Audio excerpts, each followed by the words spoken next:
शांति निकेतन हे जग त्राता विश्व विधाता।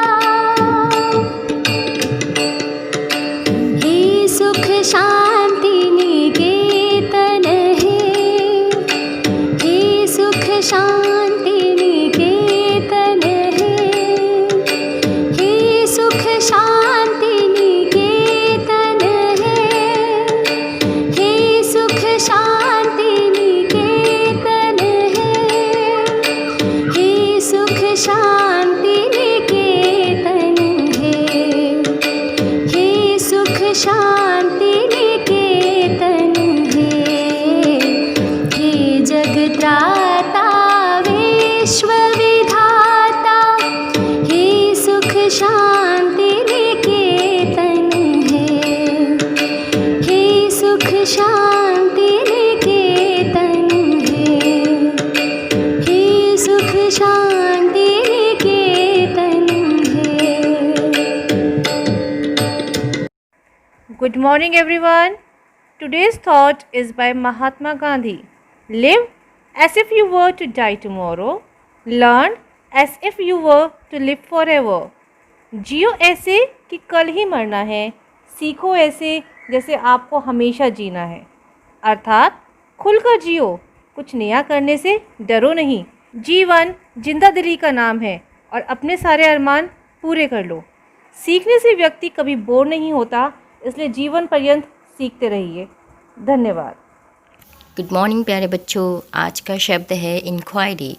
स्पेलिंग है INQUIRY, इंक्वायरी।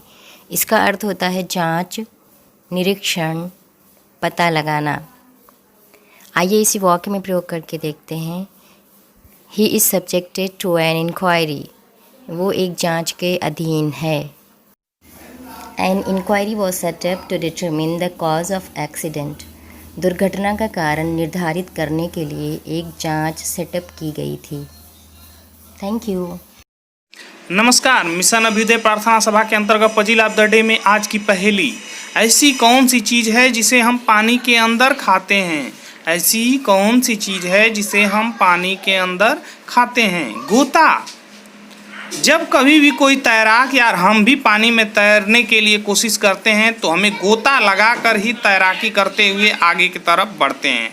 जितनी बार गोता लगाएंगे वैसे तैराक में आगे बढ़ते जाएंगे। धन्यवाद। एक नज़र डालते हैं आज के इतिहास पर। आज ही के दिन यानी कि 18 सितंबर 1851 में द न्यूयॉर्क टाइम्स अखबार का प्रकाशन शुरू हुआ। द न्यूयॉर्क टाइम्स अमेरिका का एक दैनिक समाचार पत्र है। इसका मुख्यालय न्यूयॉर्क शहर में है, जो कि विश्व भर में पढ़ा जाने वाला समाचार पत्र है। अभी तक इस समाचार पत्र को कुल 127 पुलित्जर पुरस्कार मिल चुके हैं। आज ही के दिन सन 2015 में भारत के निर्वाचन आयोग ने NOTA none of the above यानी कि उपरोक्त में से कोई नहीं के लिए प्रतीक चिन्ह जारी किया। नोटा का प्रतीक चिन्ह एक बॉक्स है जिस पर क्रॉस का निशान बना होता है। नोटा के उपयोग के माध्यम से कोई भी नागरिक चुनाव लड़ने वाले किसी भी उम्मीदवार को वोट नहीं देने का विकल्प चुन सकता है। धन्यवाद। Good morning. और अब आज का विशेष नोटा के बारे में है। नोटा का शाब्दिक अर्थ है उपर्युक्त में से कोई भी नहीं। लोकतंत्र के महापर्व यानी चुनाव में यदि जनता को कोई भी उम्मीदवार पसंद नहीं आता है तो वे इस विकल्प का प्रयोग कर सकते हैं। भारत में मतदाताओं को नोटा का विकल्प मिलने से उन्हें अपने मत का इस्तेमाल करने का हक मिल गया है, जो कि अपना पसंदीदा उम्मीदवार नहीं होने के कारण वोट डालने से वंचित रह जाते थे। छत्तीसगढ़ में 2009 में पहली बार नोटा का प्रयोग किया गया और विधानसभा चुनाव में पहली बार मध्य प्रदेश, मिजोरम, राजस्थान और दिल्ली राज्य में सन 2013 में इसको प्रयोग किया गया। सन 2014 से नोटा पूरे देश में लागू हुआ। सन 2018 में नोटा को भारत में पहली बार उम्मीदवारों के समकक्ष दर्जा मिला। भारतीय आम चुनाव 2019 में भारत में लगभग 1.04% मतदाताओं ने नोटा के लिए मतदान किया, जिसमें बिहार, राज्य के 2.08% नोटा मतदाताओं के साथ अग्रणी रहा। धन्यवाद। Good morning. अब बारी है आज के क्विज की। तो आज के क्विज का पहला सवाल है, कृष्ण भक्त मीरा का ब्याह किस राजवंश में हुआ था? कृष्ण भक्त मीरा का ब्याह मेवाड़ राजवंश में हुआ था। प्रश्न 2, भारत में गांधी जी ने सत्याग्रह का पहला प्रयोग कहाँ किया? भारत में गांधी जी ने सत्याग्रह का पहला प्रयोग चंपारण में किया। प्रश्न 3, किस मुगल शासक ने तंबाकू के प्रयोग पर प्रतिबंध लगा दिया था? इसका सही उत्तर है जहांगीर ने तंबाकू पर प्रतिबंध लगा दिया था। प्रश्न 4, चीनी यात्री फायान किस शासक के समय में आया था? इसका सही जवाब है चंद्रगुप्त द्वितीय। Thank you. गुड मॉर्निंग बच्चों, शुरू करते हैं आज की हिंदी कविता जिसका शीर्षक है हे जग के स्वामी। चमक रहा है तेज तुम्हारा, बनकर लाल सूर्य मंडल, फैल रही है कीर्ति तुम्हारी, बनकर के चांदनी धवल, चमक रहे हैं लाखों तारे, बन तेरा श्रृंगारमल, चमक रही है किरण तुम्हारी, चमक रहे हैं सब जल थल। हे जग के प्रकाश के स्वामी, जब सब जग दमका देना, मेरे भी जीवन के पथ पर कुछ किरणें चमका देना। धन्यवाद। सुप्रभात बच्चों, आज की कहानी है बिना सोचे समझे। एक समय शहर से कुछ दूरी पर एक मंदिर का निर्माण किया जा रहा था। मंदिर में लकड़ी का काम बहुत था, इसलिए चीरने वाले बहुत से मजदूर काम पर लगे हुए थे। एक दिन खाने का समय हुआ तो सारे मजदूर काम छोड़कर चल दिए। एक लट्ठा आधा चिरा रह गया था। आधे चिरे लट्ठे में मजदूर लकड़ी का कीला फंसाकर चले गए। ऐसा करने से दोबारा आरी घुसाने में आसानी रहती है। तभी वहाँ बंदरों का एक दल उछलता कूदता आया। उनमें एक शरारती बंदर भी था जो बिना मतलब चीज़ों से छेड़छाड़ करता रहता था। उसकी नज़र अध चिरे लट्ठे पर पड़ी। बस फिर क्या था, वह उसी पर पिल पड़ा और बीच में अड़ाए गए कीले को देखने लगा। फिर उसने पास पड़ी आरी को देखा, उसे उठाकर लकड़ी पर रगड़ने लगा। वह दोबारा लट्ठे के बीच फंसे कीले को देखने लगा। उसके दिमाग में कौतूहल होने लगा कि इस कीले को लट्ठे के बीच में से निकाल दिया जाए तो क्या होगा।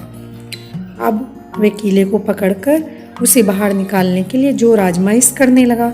कीला जोर लगाने पर हिलने व खिसकने लगा तो बंदर अपनी शक्ति पर बहुत खुश हो गया। वह और जोर से खोंखों करता, कीला सरकाने लगा। इस धींगा मुश्ती के बीच बंदर की पूंछ दो पाटों के बीच आ गई थी, जिसका उसे पता ही नहीं लगा। उसने उत्साहित होकर एक जोरदार झटका मारा और जैसे ही कीला बाहर खींचा, लट्ठे के दो चिरे भाग फटाक से क्लिप की तरह जुड़ गए और बीच में फंस गई बंदर की पूंछ। बंदर चिल्ला उठा। तभी मजदूर वहां लौटे। उन्हें देखते ही बंदर ने भागने के लिए जोर लगाया तो उसकी पूंछ टूट गई। वह चीखता हुआ टूटी पूंछ लेकर भागा। बच्चों, इस कहानी से एक ही सीख मिलती है कि हमें बिना सोचे समझे कोई काम नहीं करना चाहिए। सुप्रभात। आज के जन जागरूकता में बेटी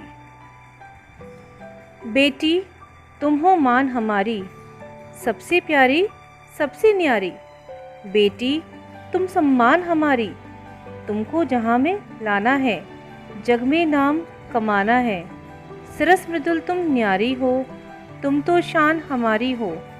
तुमको हमें पढ़ाना है, तुमको आगे बढ़ाना है। लक्ष्मीबाई हो या लता, पद्मिनी हो या पन्ना धाय, एक से बढ़कर एक है नाम। बेटी ने बढ़ाया देश का मान, बेटी ने गौरव को बढ़ाया, जग में नई पहचान दिलाया। हर पद को गुंजित करने वाली सूर्य से किरण बिखेरने वाली, नई उड़ान को भरने वाली, सपने को सच करने वाली। आओ मिलकर करें सलाम, बेटी है मेरे देश की शान। नमस्कार साथियों, प्रेरणा लक्ष्यों से आधारित गतिविधियों के इस सत्र में मैं संजीव शर्मा एक बार फिर से आप सभी का स्वागत करता हूं। आइए आज बात करते हैं कक्षा 4 के गणित के लिए किस प्रकार की गतिविधियां हम करा सकते हैं। अच्छा बच्चों, आप सभी सोचिए, मम्मी जब आपके लिए खाना बनाती हैं तो ऐसी कौन सी सब्जी है जो आपको बहुत ज़्यादा पसंद है, बस उसका नाम सुनते ही मुंह में पानी आ जाता हो। सोचो, क्यों, याद आ गई ना, मुंह में पानी आ गया एकदम से। तो अभी आपको करना क्या है, आपको ये पता करना है कि पिताजी बाजार से जब सब्जी लेके आते हैं तो एक दिन के लिए वो कितनी सब्जी लेके आते हैं और किस भाव से, यानी किस रेट से लेकर आते हैं। अगर आपको अभी नहीं पता है तो कोई बात नहीं, सोच लेते हैं और अपनी कॉपी पे लिख लीजिए। और अब सभी बच्चे 4-4 के समूह में बैठ जाइए। अब पता कीजिए कि आपके समूह के साथियों ने क्या लिखा है और एक जगह इकट्ठा करके लिखिए कि समूह के जो 4 सदस्य हैं, चारों सदस्यों के परिवार में एक दिन में कितनी सब्जी बाजार से आई और उसके लिए कितना रुपया खर्च किया गया। उम्मीद है समूह के सभी सदस्यों ने हिसाब लगा लिया होगा और कोई एक सदस्य आकर हमें बताएगा कि उसके समूह का कुल हिसाब क्या है। ये देखिए, अब हमारे पास सभी समूह का हिसाब आ चुका है।